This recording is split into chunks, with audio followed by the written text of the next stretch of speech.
शिक्षक बंधुओं, दूर दराज से आए हुए मेहमानगण, प्यारे छात्रों छात्राओं, एक दिन हम भी कफन ओढ़ जाएंगे, एक दिन हम भी कफन ओढ़ जाएंगे। इस जमीन से सारे रिश्ते तोड़ जाएंगे। जितना सताना है सता लो यारों, एक दिन हम सबको रुलाते हुए छोड़ जाएंगे।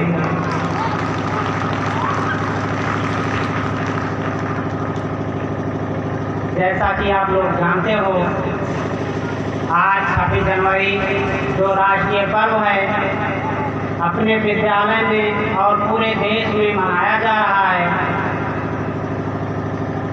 गणतंत्र दिवस यानी रिपब्लिक डे, गण का माना ही होता है लोगों से संबंधित, और वर्ड जो है वो लैटिन भाषा से लिया गया है, उसका भी माना होता है लोगों से संबंधित, इसीलिए इसे रिपब्लिक डे कहा जाता है। आज ही के दिन हमारा संविधान पूरे भारत में लागू कर दिया गया था, लेकिन 26 जनवरी से पहले 15 अगस्त 1947 को हमारा देश आज़ाद हुआ था। इसको आज़ाद कराने के लिए न जाने कितने लोगों ने अपनी जान की कुर्बानी दे दी, कितनी माएँ बिना संतान के हो गई, कितनी बहनों का सुहाग लुटा, कितनी बीवियाँ बिना शौहर के हो गई थी। तब जाकर 15 अगस्त 1947 को हमारा देश आज़ाद हुआ था। कितने लोगों ने अपनी जान की कुर्बानी दी। उन सभी लोगों को सबको नहीं जान पाएंगे, लेकिन चंद नाम हमेशा लोग याद किया करते हैं। उन्हीं चंद नामों में से राम प्रसाद बिस्मिल, अशफाक उल्लाह खां, भगत सिंह, जिन्होंने फांसी के फंदे को चूम लिया था। इस देश को आज़ाद कराने के लिए जब क्रांति चल रही थी, पंडित जवाहरलाल नेहरू, जिनका कपड़ा उस वक्त पेरिस में धुला जाता था, लेकिन लोगों के साथ नंगे पांव सड़कों पर दौड़ा करते थे। आज यदि कोई व्यक्ति अपना कपड़ा वॉशिंग मशीन में धुल कर आता है, उसे 4 बार देखता है, लेकिन पंडित जवाहरलाल नेहरू का कपड़ा उस वक्त पेरिस में धुला जाता था, लेकिन आज़ादी की लड़ाई में वो लोगों के साथ नंगे पांव दौड़ा करते थे। मौलाना अबुल कलाम आज़ाद को जेल में डाल दिया गया था। उनकी पत्नी की हालत बहुत गंभीर थी। पंडित जवाहरलाल नेहरू मौलाना अबुल कलाम के पास जेल में मिलने गए, बोले कि अदालत कह रही है यदि तुम लिख कर दे दो कि हम इस क्रांति में शामिल नहीं होऊंगा, तो आपको जेल से बाइज्जत रिहा कर दिया जाएगा। मौलाना अबुल कलाम आज़ाद ने पंडित जवाहरलाल नेहरू को यही जवाब दिया था कि ये बात सही है कि मेरी पत्नी की हालत गंभीर है, लेकिन ये भी बात सही है कि पूरा देश अंग्रेजों की गुलामी की जंजीरों में जकड़ा हुआ है। एक तरफ हमारी पत्नी की हालत खराब है, एक तरफ पूरा देश इस तरह से जूझ रहा है, तो मेरी पत्नी यदि मर जाती है तो मैं संतोष कर लूँगा, लेकिन मेरे जिस्म में जब तक जान है, जब तक मेरे जिस्म में जान है, तब तक मैं भारत की आज़ादी के लिए आवाज़ बुलंद करता रहूँगा। मैं इनके लिए माफ़ीनामा नहीं लिखूँगा, चाहे मेरी जान चली जाए। इल्मो अदब के सारे खजाने गुजर गए, क्या खूब थे वो लोग पुराने गुजर गए, बाकी है फकत जमी पर आदमी की भीड़, इंसानों को मारे तो जमाने गुजर गए।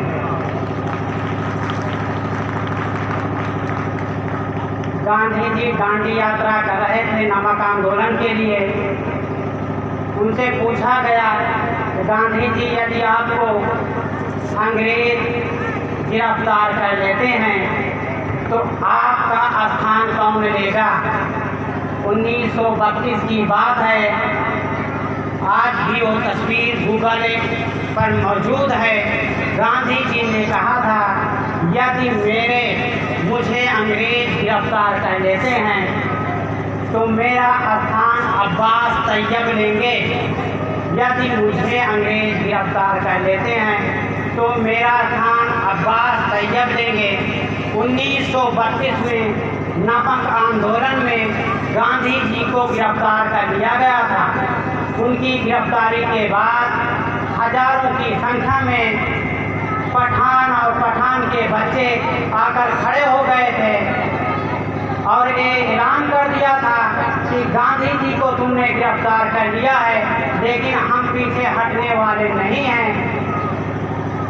और उसी में जब देखा गया तो सबसे आगे उन सफों में पठानों के बच्चे खड़े हुए थे और उन सफों के सबसे आगे जो एक छोटा सा बालक खड़ा हुआ था, उसका नाम खान अब्दुल गफ्फार खान था, जिसने अपनी 45 साल जिंदगी जेल में काटी है। जब अंग्रेज उनको देखे तो बोले कि तुम लोग तो हथियार के साथ आते थे, लेकिन आज निहत्थे क्यों आए हो, मुझे बता दीजिए।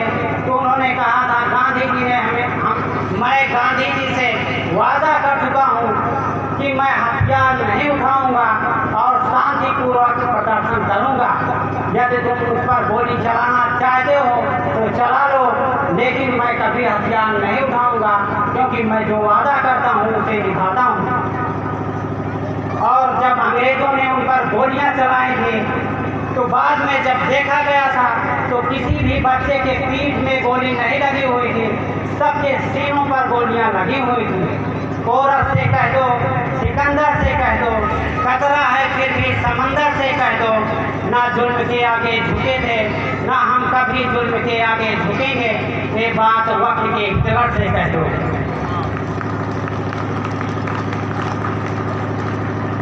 लेकिन मुझे बड़े अफसोस के साथ कहना पड़ रहा है कि भारत देश को आज़ाद हुए 70 साल से ज़्यादा हो गए हैं, लेकिन हमारी स्थिति वैसी की वैसी ही है। आज हमारे देश में लोग भीख मांग रहे हैं, शहरों में लोग फुटपाथ पर सोने के लिए मजबूर हैं, लेकिन ऐसे लोग सत्ता पर काबिज हुए कि उनको लोगों का ख्याल ना हुआ, सिर्फ अपना पेट ही भरते रहे। अरे धरा बेच देंगे, गगन बेच देंगे, अमन बेच देंगे, चमन बेच देंगे, कलम के सिपाही अगर सो गए तो इतन के पुजारी वतन बेच देंगे। एक एक्टर है, उनका नाम मैं लेना नहीं चाहता, 2 बार फुटपाथ पर उन गरीबों के ऊपर अपनी गाड़ी चढ़ाए थे। उनके लिए मैं कहना चाहता हूँ, नहीं आओ इतनी सी बुलंदी पाकर, तुमसे पहले भी वक्त के सिकंदर हुए हैं, जहाँ होते थे उन शहंशाहों के महल, आज वहीं पर बने उनके मकबरे हैं।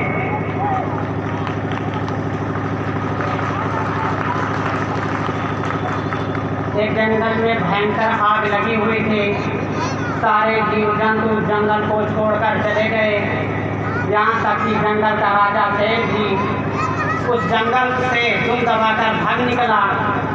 लेकिन एक चिड़िया, छोटी सी चिड़िया पेड़ से उड़ती जंगल के बाहर एक तालाब था, तालाब में जाकर अपने चोंच में पानी भरती और उड़कर फिर से आती और उसी आग पर डालती, फिर पेड़ से उड़ती बाहर तालाब में जाती, अपने चोंच में पानी भरती और आकर उसी आग पर डालती।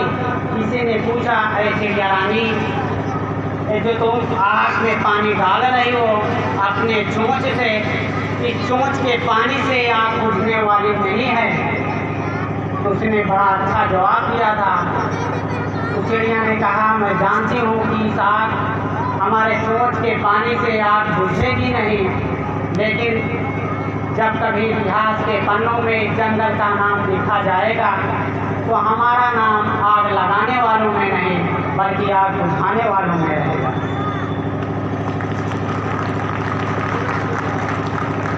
तो मेरे कहने का मतलब ये है कि यदि कहीं पर जुल्म हो रहा है, आपके अंदर इतनी ताकत है कि उस जुल्म को आप अपने ताकत के बलबूते रोक सकते हो तो अपने ताकत के अनुसार उस जुल्म को रोकने का प्रयास करो। यदि इतना भी नहीं कर सकते, इतनी आपके अंदर ताकत है कि उस पर आवाज़ उठा सकते हो तो उस जुल्म के खिलाफ आवाज़ उठाओ। यदि इतनी भी ताकत नहीं है आपके अंदर कि जुल्म के खिलाफ आवाज़ नहीं उठा सकते हो तो दिल से ज़रूर मानो कि ये अन्याय है, अन्याय का साथ कभी नहीं देना चाहिए। यदि आप अन्याय का साथ दोगे तो ना आपका देश सुधरेगा न दुनिया सुधरेगी। और अब यदि आप जुल्म के खिलाफ आवाज़ उठाते रहोगे तो आप भी सुधर जाओगे, दुनिया भी सुधर जाएगी। इस कहानी के माध्यम से आपको फिर आपके दिल में एक बात डालना चाहता हूँ। दो व्यक्तियों की शादी हुई थी, दोनों लोग घर में अपने रहने लगे थे, बीवी से बहुत मोहब्बत किया करते थे। वो बीवी उनको एक नेक बीवी के रूप में बताया करती थी कि मैं आपकी सबसे नेक बीवी हूँ। एक दिन की बात है जब उनके घर के आंगन में एक बहुत बड़ा पेड़ लगा हुआ था। उनकी बीवी ने कहा इस पेड़ को काट डालो। उन्होंने कहा मैं इस पेड़ को बहुत नाजों के साथ पाला हूँ, मैं इस पेड़ को कभी नहीं काट सकता हूँ। लेकिन उनकी जिद के आगे फिर अंत में उन्हें पूछना पड़ा कि आखिर इस पेड़ से आपकी क्या दुश्मनी है, पेड़ को कटवाना क्यों चाहती हो। उनकी बीवी ने कहा एक्चुअली बात ऐसी है कि जब आप ड्यूटी पर चले जाते हो, पेड़ के ऊपर न जाने कितने परिंदे आते हैं और इसमें बैठते हैं। मैं नहीं चाहती कि तुम्हारे सिवा कोई भी मेरी शक्ल देखे, चाहे उस परिंदे के रूप में कोई भी व्यक्ति आकर क्यों न बैठे। पेड़ को काट दिया गया और उस व्यक्ति ने संजोग बस किसी दिन अपनी ड्यूटी से पहले घर चला आया। क्या देखता है बीवी अपनी आशिक के बाहों में बैठी हुई है। वहीं से वो अपने घर से नाराज़ होकर निकल जाता है, बोलता है मुझे इस घर में नहीं रहना है। और जब आगे चलता है तो बादशाह का महल रास्ते में दिखाई पड़ता है। वहाँ पर एक हंगामा मचा हुआ था कि बादशाह के महल से खजाना चोरी हो गया है। लोग खजाने की तलाश में इधर उधर ढूंढ रहे थे, लेकिन 3 दिन हो गया था, कोई भी चोर पकड़ में नहीं आया था। वो व्यक्ति आगे बढ़ा, आगे क्या देखता है, एक शेख साहब थे जो कि अपने पंजों के बल चल रहे थे, एड़ियाँ उठाकर चल रहे थे। आगे पीछे उनकी भीड़ लगी हुई थी। उसने पूछा ये कौन व्यक्ति है जो कि अपने पंजों के बल चल रहे हैं, एड़ी उठाए हुए हैं।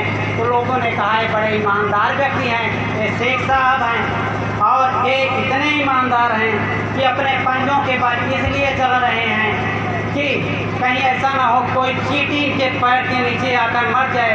ये अपने पैर के नीचे चींटी को भी मरना गवारा नहीं कर समझते हैं।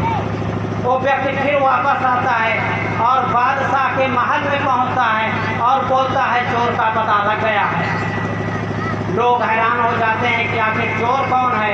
वो बताता है कि जो शेख साहब हैं वही इस महल का खजाना चुराए हुए हैं। बादशाह चंभे में पड़ जाता है, बोलता है ऐसा कैसे कर सकते हो, इतना ईमानदार व्यक्ति जिसकी सभी लोग पूजा किया करते हैं वो कैसे खजाना चुरा सकता है। लेकिन उसने कहा कि उसको गिरफ्तार कीजिए और गिरफ्तार करने के बाद उससे पूछताछ कीजिए।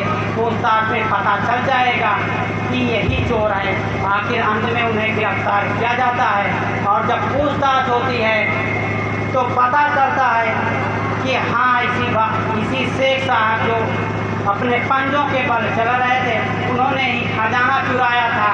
तो आज कोई अपना वस्त्र बदल कर चले या फिर कोई ढोंग करे, ढोंग करने से किसी का किरदार नहीं छिपता है। जो अच्छे व्यक्ति होते हैं उनका किरदार जाहिर हमेशा ही रहता है।